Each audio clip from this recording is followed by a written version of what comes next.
في واحد الليله كان واحد الشاب سميتو يوسف راجع من الخدمه ديالو وكانت الطريق طويله ومظلمه. قرر يختصر الطريق ويدوز من واحد الغابه اللي الناس ديال المنطقه ديما كيهضروا عليها وكيقولوا باللي مسكونه. يوسف ما كانش كيامن بهاد الهضره وضحك في راسو وقال غير خرافات.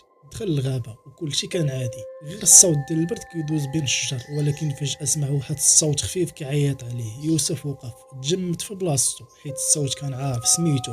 تلفت بسرعه وما شاف حتى شي واحد غير الظلام. بدا كيزرف في الخطوات ديالو ولكن الصوت رجع اقوى. ما خاصكش تمشي، راه جيت نديك معايا.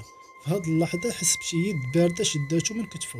بدا كيجرب لا ما يشوف من وراه حتى خرج من الغابه وهو كيترعد. من داك النهار يوسف تبدلت حياته وكيقول باللي كل ليله نفس الصوت كيرجع ليه في الحلم كيقول لي غادي نرجع ليك. كاينين اللي كيقولوا هذه غير قصه، ولكن الناس ديال المنطقه متاكدين باللي الغابه ماشي عاديه واللي تخليها في الليل ما كيخرجش كيف ما كان.